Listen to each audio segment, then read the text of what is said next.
Hi, this is Romella, and I thought I would come on and do a little video. I've got a new little stand just that I can use it. There we go. Oh, it'll just have to stay there. So I can do some videos inside because my other one's attached to the desk in the summer house. I hope you had a enjoyable, relaxing, fun, love Christmas. I hope it was everything you needed. I had a lovely one, yeah, nice time with family. So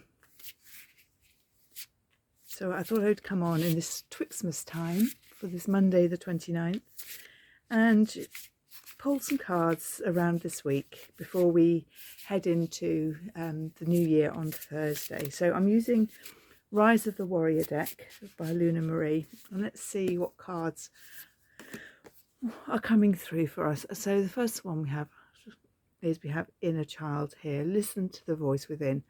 And this to me really feels like, you know, at Christmas we suppress our emotions in many times. We are chasing the perfect, chasing the crystalline memories of core memories that we're trying to create for ourselves and for those around us, particularly if we've got children and family. And although it's nice with Christmas to have that inner child, that excitement, that fun, it comes at a cost as a parent, whether that's an energy cost, an emotional cost.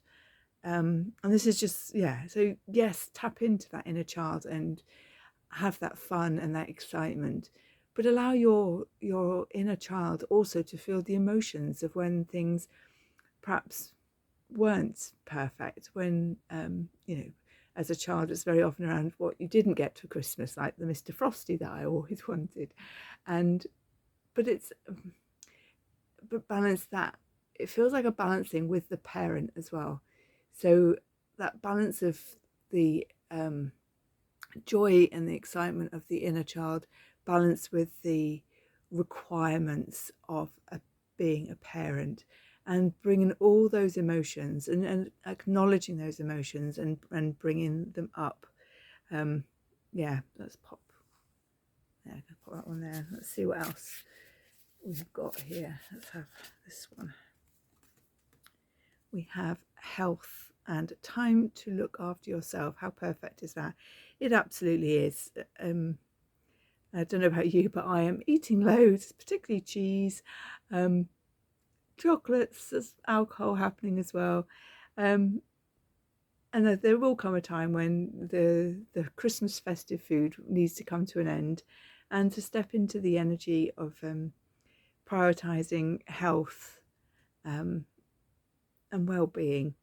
But yeah, just have an awareness of, and it's not around restriction, but what might you need to change, and what might call you, what do you feel is going to support you. So for me, walking into 2026, I need to drink more water. I've hardly drunk water this last week. I've been drinking lots of herbal teas and things, but yeah, I need to up my water. I really wanted to learn Tai Chi, so that's something that I really must go on. I think I'll just go on YouTube and find something to do. And I want to start a yoga practice to really sort of support my muscles. So eating better as well is always on there, but not in a restrictive way. But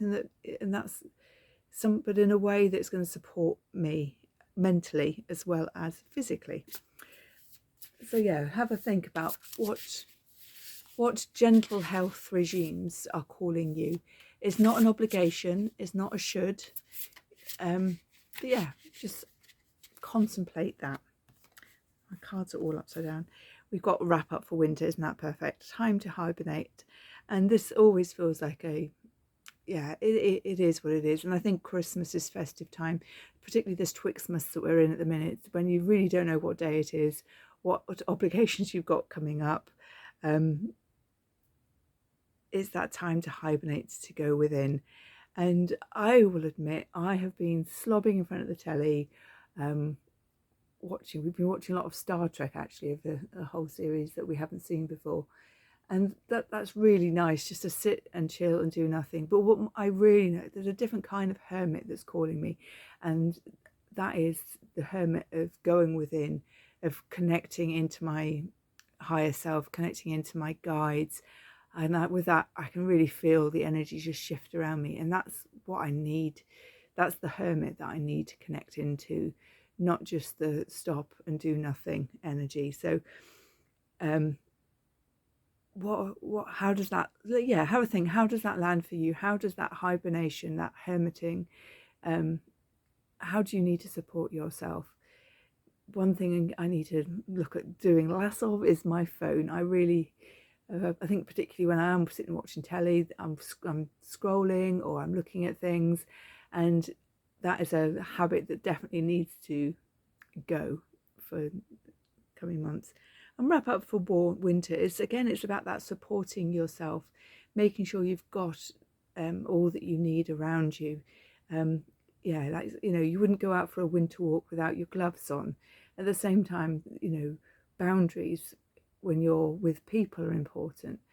So just think about those core things that are really going to support you.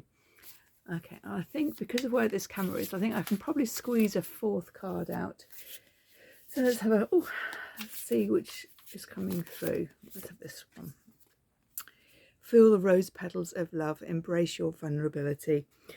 Yeah, this one, this idea of vulnerability, and there is a sadness around Christmas. There's always a sad. I'm trying to talk without talking too much, and there is this vulnerability, this sadness around Christmas of what could be perhaps of people who have passed in the previous year or years that are no longer there to physically join in the celebrations. And I think particularly of my dad, who's been in a dementia home for the last 6 Christmases we've had without him. Although he's here, he's not here. He's not here, and he never will be again. And that is a deep thing to say. But also I know that when he does pass, that actually he will regain his connection, his words, and yeah, he will come back. Anyway, that's the word vulnerability, isn't it, that's coming through. Yeah, so allow yourself that space of vulnerability. Feel the rose petals of love. Yeah, allow yourself to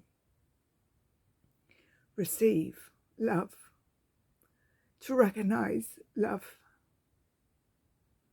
and know you are more than worthy of everything. And I think I will leave it there for this week. I send you all love and blessings for the coming week and into 2026. Bye.